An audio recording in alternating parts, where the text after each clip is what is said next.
ZYC 1975, transmitindo em ondas digitais de Belo Horizonte, Minas Gerais. Está entrando no ar Orite, uma produção do Em Comum Estúdio Livre, com a apresentação de Amauri de Paula.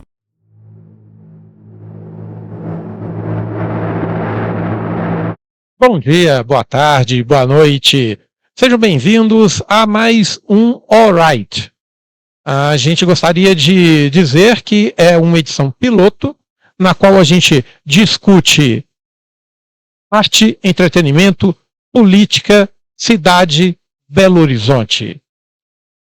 Seria o ideal começar com um poema de Quintana, mas hoje nós vamos ficar sem o poema de Quintana, para garantir que na próxima nós seremos. Será entrevistado hoje aqui o vereador Pedro Patrus, pelo Aruanã, músico, e pela Sofia, artesã, produtora cultural e assim por diante. Eu, como seu anfitrião, agradeço a sua participação e espero que goste do nosso programa. Alright? Tendo exemplos na família, quando você se viu na figura de um militante? Bom, eu sempre tive exemplos na família, né, na minha militância política, na minha vida. Eu sou filho de 2 militantes sociais da cidade de Belo Horizonte. Meu pai foi um militante social, foi advogado do sindicato, foi prefeito de Belo Horizonte, vereador, ministro, deputado federal. E minha mãe também foi uma militante social da criança e do adolescente, professora universitária, que sempre teve uma atuação nas vilas e favelas da cidade de Belo Horizonte. Então eu sempre tive essa referência na militância e desde muito jovem eu me vi militante também, que eu sempre acompanhei os dois nessa militância e durante minha adolescência, minha juventude, eu fui e sou até hoje um militante social da cidade de Belo Horizonte, porque eu acredito que eu me vi a primeira vez que eu nem me lembro, porque eu sempre tive esse acompanhamento, né? Eu sempre acompanhei eles nas lutas, na política, na militância, então foi muito natural essa vontade de estar numa vida política, numa vida militante da cidade de Belo Horizonte. Então, minha vida, desde a juventude, desde criança, passando pela juventude, vida adulta, sempre foi de militante em causas sociais aqui na cidade de Belo Horizonte. E, Pedro, ainda sobre exemplos, a gente sabe que a gente não cresce no meio social, no meio político, sem ter grandes exemplos. E, para além de seus pais, quais outros nomes que você poderia citar que te inspiram e que fazem parte da sua caminhada? Olha, eu sempre tive bons exemplos, né, na minha caminhada, né, na juventude, de bons professores, né, de pessoas importantes na minha vida, além dos meus pais, é claro. Eu tive uma professor de história, que me fez, por exemplo, ficar apaixonado pela história, depois de estudar a história.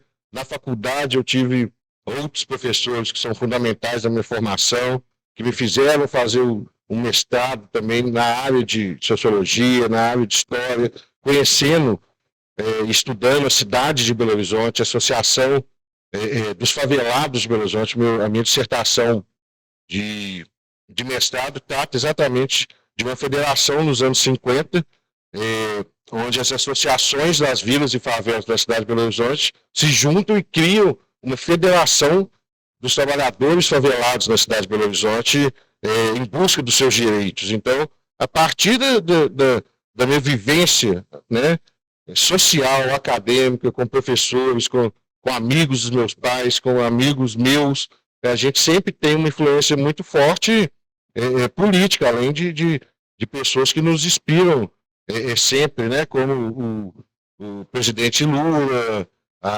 Eu me lembro muito bem que me inspirou muito hoje deputada Luísa Erundina, quando foi prefeita de São Paulo. Então são pessoas e lideranças do nosso convívio e também que a gente lê, que a gente estuda, que são referências, né? Eu tenho as maiores referências, por exemplo, de professoras e professores que ao longo da minha vida eu tive, que me contribuíram e me inspiraram muito para estar onde eu estou hoje.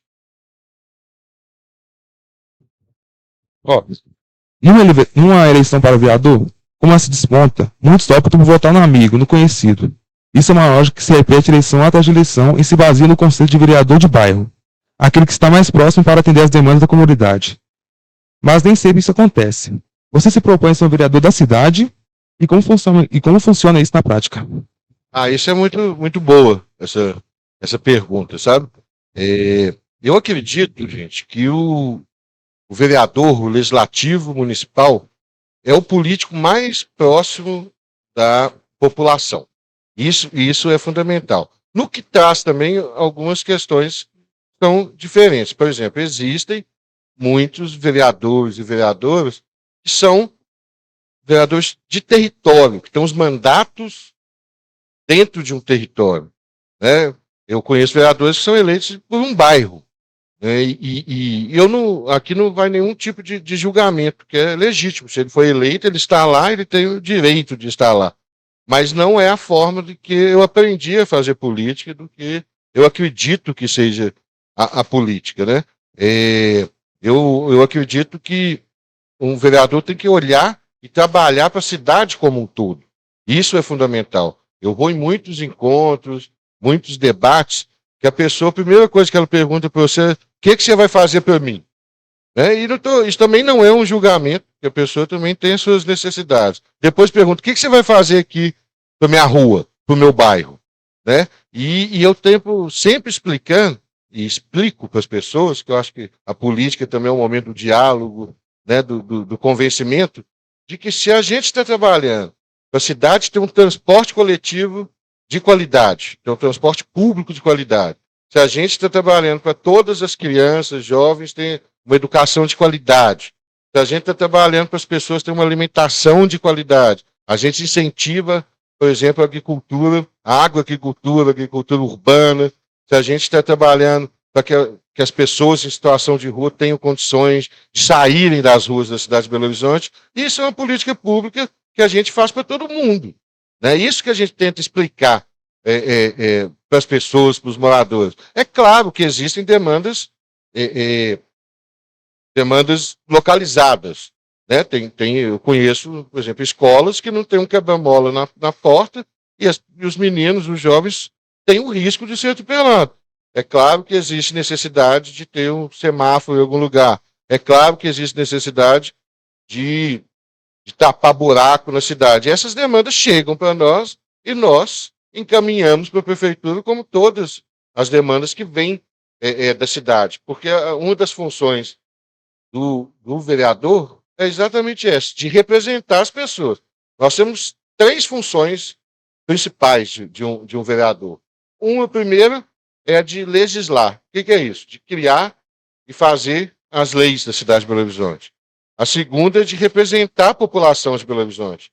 E a terceira, que é a mais importante, ao meu ver, que é fiscalizar o poder executivo.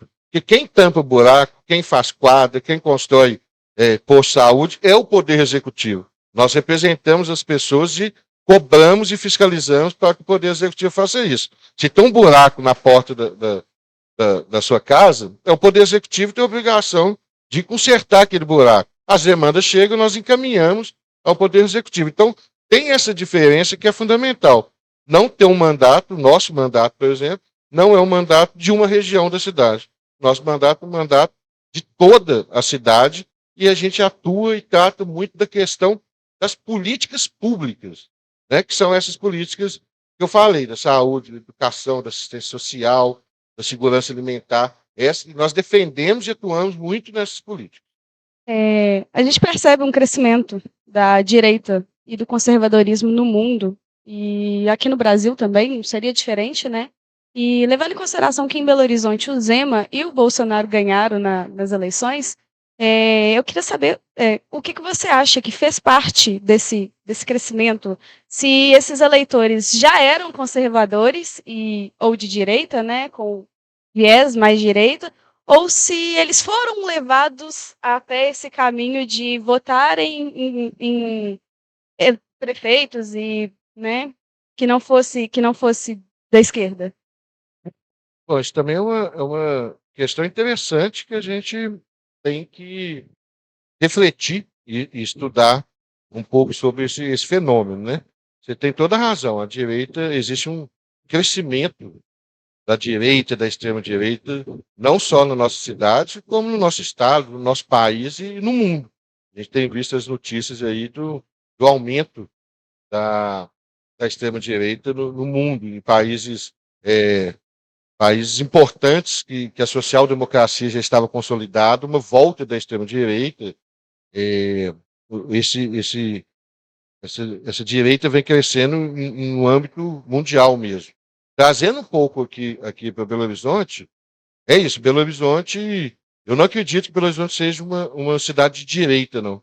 Belo Horizonte é uma cidade libertária na sua história, na sua caminhada, né? Cultural, social. E só que nós estamos vivendo um momento difícil. Eu avalio que a direita teve um crescimento muito grande a partir da ausência da esquerda, dos partidos progressistas, das esquerdas, da cultura, com a juventude. Nós deixamos a juventude um pouco de lado nesse sentido, e a direita cresceu muito também com o avanço muito da questão religiosa mais conservadora, né? O avanço das igrejas pentecostais na cidade de Belo Horizonte, no nosso país também. Né? Aqui também não é um julgamento ser contra a igreja, existe um crescimento grande nessa juventude dessas formas que a direita vem tomando conta. E a gente não se ateve, não se atentou a esse crescimento da direita na nossa juventude. Né? E eu acho que isso é reversível, isso é conversa, isso é diálogo. Nós temos uma função aí que é quase pedagógica, né? De dialogar, de conversar com a juventude, conversar com as pessoas, de explicar o que é esquerda, o que é direita, o que é o conservadorismo, essas pautas morais que sempre entram na, na, na ordem do dia, né? A gente sofre ataque o dia inteiro, que agora esses conservadores eles acham que a juventude só pode fazer o que eles querem, não pode abrir a mente, ter contato com o diferente.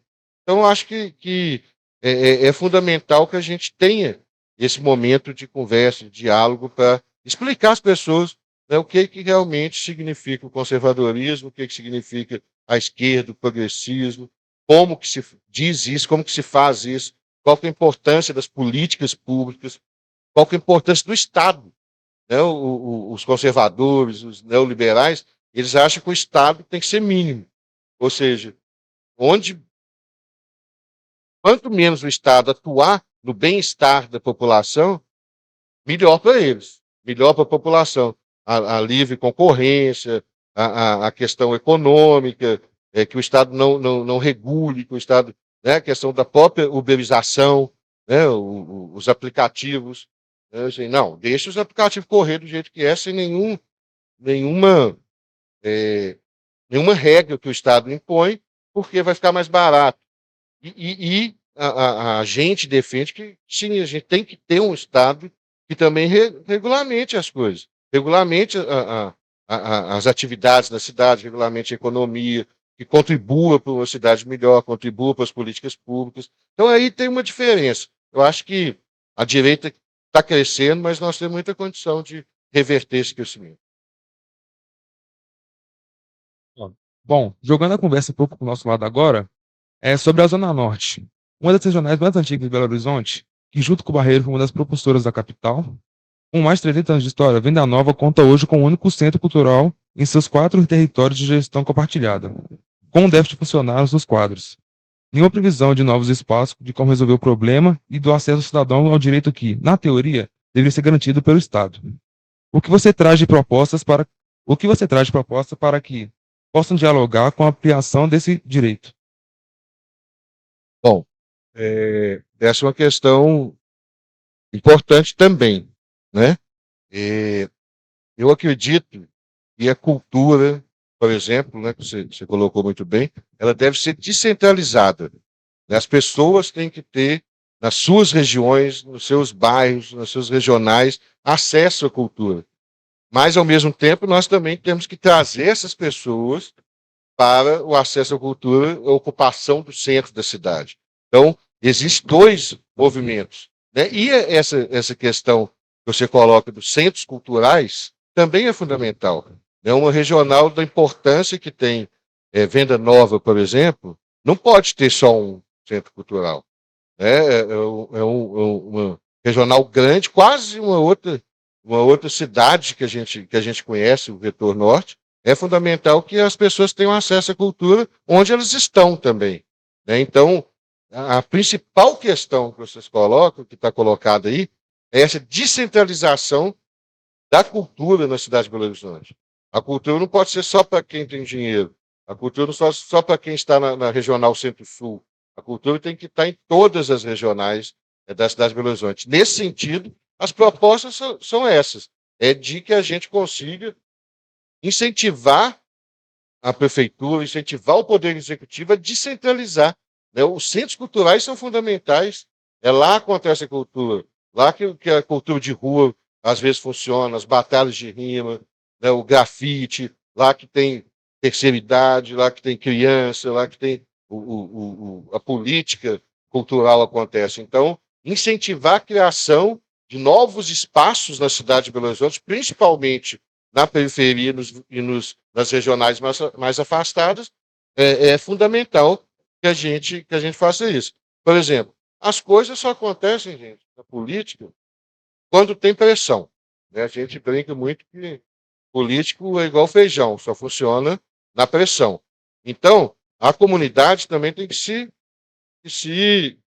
juntar, se organizar. Né? Essa dissertação que eu falei para vocês mais cedo, ela tinha um slogan que é muito importante, que eu uso muito e falo muito isso. Fala, a nossa única arma é a união. Ou seja, quando as pessoas se unem, quando as pessoas se organizam, a chance das políticas chegarem é muito maior. Né? E a gente tem feito isso conversando com as pessoas, visitando centros de cultura. Né? Nós já fomos nos centros culturais da Lagoa do Nado, nós já tivemos, já fizemos uma bela homenagem ao mestre Timbal, por exemplo, que é um mestre popular da cidade de Belo Horizonte, que pouca gente conhecia.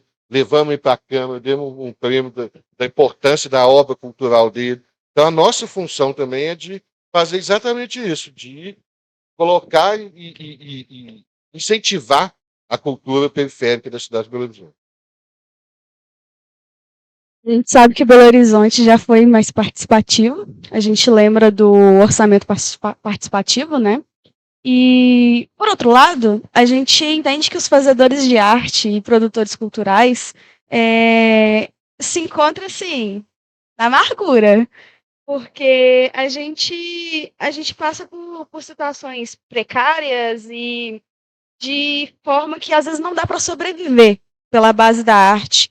E a gente sente que pelos editais é alguma forma, mas a gente sente que não tem um acesso por esse edital.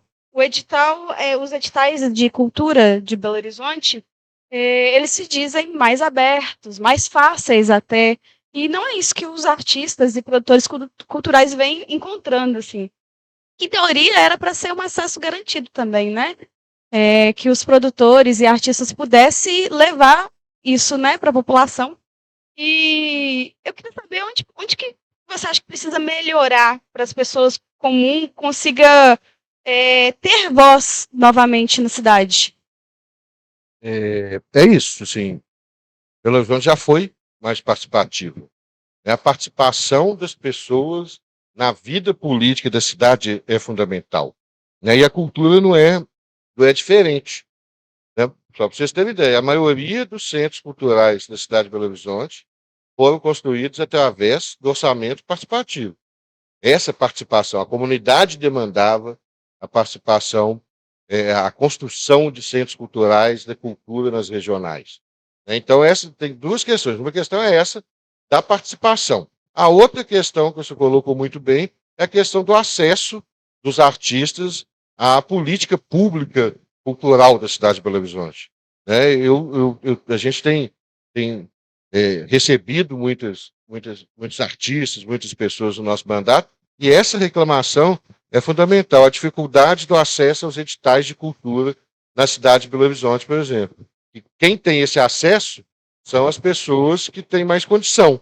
Então, acaba que a política pública da cultura vai para quem tem mais condição, que teoricamente precisaria menos do que uma cultura mais popular, uma cultura das regiões, a cultura urbana, por exemplo.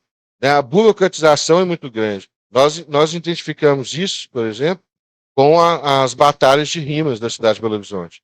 A gente viu a dificuldade que era das batalhas conseguirem alvará para acontecer nas regionais.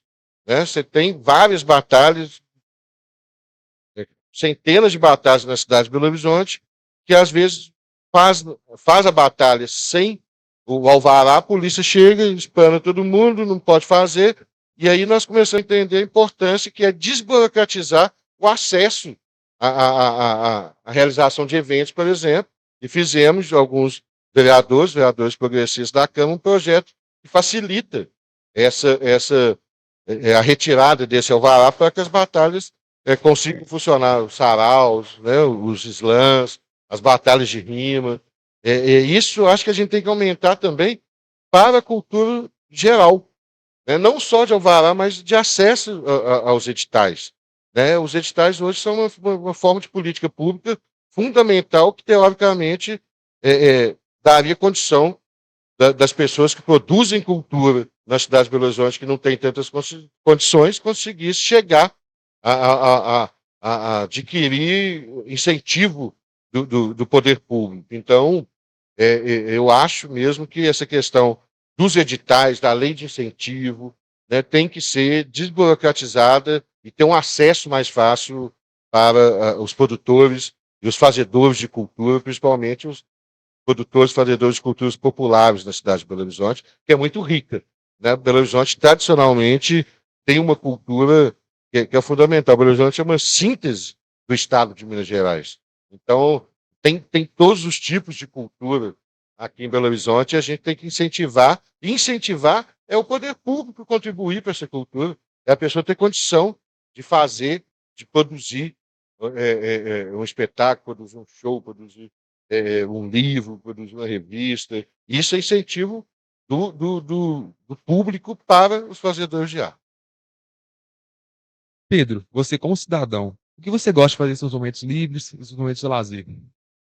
Olha, eu sou um cara mais caseiro. Gosto de ler, gosto de ficar em casa, assistir filme, ficar com a família, mas também gosto de dar uma saída também, encontrar as pessoas, conversar, frequentar as feiras da cidade, frequentar os bares. Então, gosto muito de ler, de estudar. Nesse momento eu estudo e leio menos do que eu gostaria, né, por causa dessa vida louca que a gente tem, mas eu gosto muito de me dedicar à leitura, de estudar, de ver filme, e também de passear pela cidade, encontrar as pessoas. Isso é muito importante. A gravação desse programa, ele acontece, não por acaso, num teatro, né? Simbólico a gente estar aqui hoje. E, caso eleito, Pedro, o que podemos esperar da sua atuação como vereador com relação às políticas culturais e à transversalidade de participação popular? Bom, é isso que eu estava conversando com vocês, né?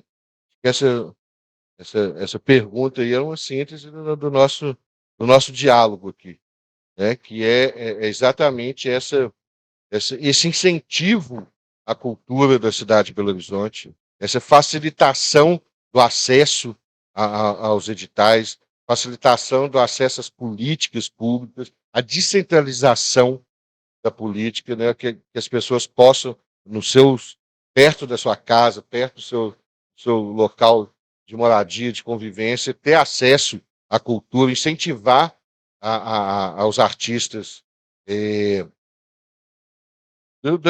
das regionais, dos bairros, incentivar que eles produzam cultura, porque é importante, mas, ao mesmo tempo, como eu disse, é importante também que as pessoas das regionais tenham acesso à cidade como um todo.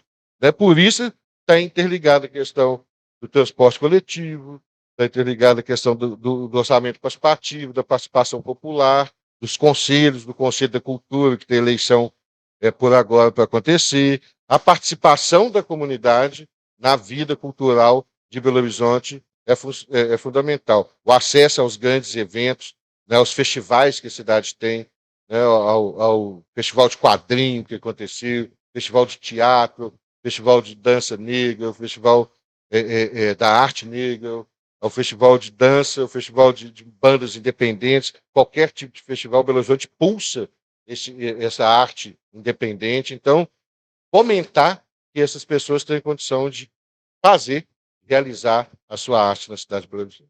A gente vai ver na aula conservadora, que não é pequena, gosta de falar sobre minorias. Essas minorias são atacadas todos os dias, haja vista as manchetes dos jornais. O povo LGBT, a juventude negra e periférica, artistas, imigrantes e migrantes. No momento que o mundo prende a respiração com as eleições majoritárias nos Estados Unidos, o que o político progressista pode dizer para aqueles jovens que têm o direito de votar desde os 16 anos, mas ainda não exercem? Temos algum motivo para tentar ficar otimistas? Olha, essa pergunta também ela volta lá na pergunta do crescimento da direita, né? No nosso país, no mundo, na nossa cidade não é diferente. Belo Horizonte tem sofrido esse tipo de ataque de uma parcela de vereadores, que é exatamente o ataque às minorias, mas também às maiorias, né? A gente fala em comunidade LGBT QIAPN+, hoje não se fala mais em comunidade, se fala em população, né? É a população LGBT QIAPN+, da cidade de Belo Horizonte, né? Essa direita, ela ataca constantemente a arte, a cultura de Belo Horizonte. É o que eu estava falando. Para eles, a cultura só serve a cultura deles. Eles não conseguem e não querem que as pessoas tenham contato com a diversidade, com o diferente deles. E a cultura produz isso. A cultura faz isso. Faz da gente ter contato de coisas que a gente não conhece e pode conhecer, né, do diferente. Nós sofremos um ataque no último mês aí, de um grupo de vereadores que queriam acabar com o Festival Internacional de Quadrinhos, que é o maior Festival Internacional de Quadrinhos da América Latina, que acontece em Belo Horizonte há vários anos. Eles cismaram que lá tinham revistas pornográficas, que tinham revistas impróprias para menores, e fizeram uma audiência pública, fizeram moção contra isso. Nós tivemos que ir lá defender. Eles falam, não é um ataque ao quadrinho, é um ataque à cultura da cidade de Belo Horizonte. É isso que eles fazem. Qualquer coisa que não está de acordo com eles acham ruim. Então, a defesa da cultura, das minorias, é fundamental que cada um faça. Né? Que se você está lá, a mesma coisa. Nós vivemos hoje um genocídio da juventude negra periférica no nosso país, no nosso estado. Belo Horizonte não é diferente. E eles não estão nem aí. É exatamente porque são pessoas quase invisíveis. Essa questão é fundamental. Essa questão nós temos que denunciar e temos que criar políticas públicas para que isso não aconteça. Então, esses ataques às minorias, que não são minorias, às vezes são maioria, né? que são as mulheres, que são a população LGBTQIAPN+, que é a cultura. Se você juntar isso tudo, é a grande maioria. Só que eles atacam em blocos, fazendo cortina de fumaça, querendo impor a sua vontade, a sua ideologia para as nossas crianças, nossos jovens. É claro que ninguém quer ver uma criança folheando uma revista pornográfica, e que não é verdade. Não tinha isso no Festival Internacional de Quadrinhos. Acho que era para maiores de 18 anos, estava escrito que é para maiores de 18 anos. Nenhuma criança tinha acesso a isso o tempo inteiro. Então, eles usam de inverdades para atacar o que eles querem atacar realmente, que é a diversidade, que é o diferente. Então, eu sou uma pessoa, sou otimista. Eu acho que nós temos boas pessoas, temos espaço para o diálogo, sabemos como conversar com a juventude, conversar com as pessoas, conversar com quem faz cultura, para que a gente consiga superar esses ataques que, na sua maioria das vezes, são covardes e às vezes até fascistas contra a cultura e contra as pessoas. Pedro, estamos chegando no final da nossa gravação. E eu queria que você pudesse deixar uma mensagem para a população em geral, principalmente os moradores aqui do Vetor Norte, sobre a importância do voto, a importância de conhecer os candidatos, de ir até a urna, de comparecer. Porque se a gente fala sobre a ascensão da direita, ou mesmo de conservadores, ou de projetos que não atendem a cidade, a gente tem que falar da importância de ir até a urna e escolher bem os seus representantes.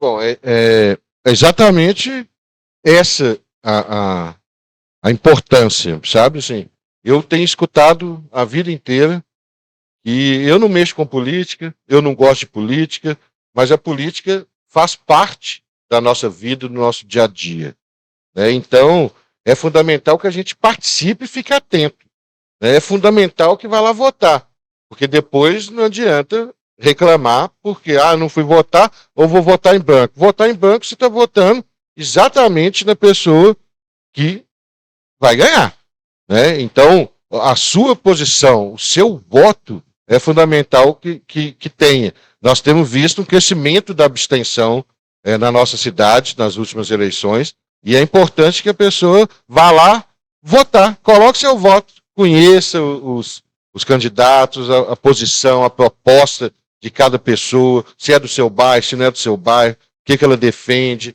quais os ideais que ela defende, e vá votar. Isso é fundamental que aconteça. O voto é um direito que a pessoa tem e que tem que ser exercido. Pedro, eu queria agradecer muito a sua disponibilidade em estar aqui hoje, agradecer também a Sofia, a Oranã, pela participação. Muito obrigado e espero que a gente possa repetir isso breve, de uma forma mais até informal. Gente, eu que agradeço, adorei, acho que esse momento de diálogo, de conversa, de conhecimento, de poder falar com as pessoas, o diálogo é muito importante, então vocês estão de parabéns, né, por fazer esse tipo de programa, esse tipo de cultura, isso não deixa de ser uma realização de um programa para chegar nas pessoas, né?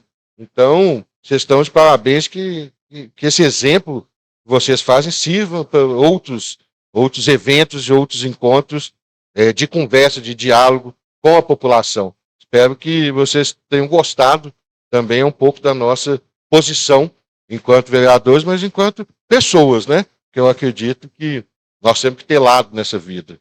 Isso nós vamos ser cobrados um dia de que lado você está na história. E a gente tem lado, eu tenho certeza que vocês também. Gostaríamos de agradecer pela presença de todos vocês, a audiência. Esperamos que já tenham assinado o nosso canal, ligado às notificações e que continuem acompanhando o nosso canal. Muito breve, outros assuntos estarão em pauta. Muito obrigado ao Johnny, Movie Movies e seguimos. Até a próxima. Segue o barco.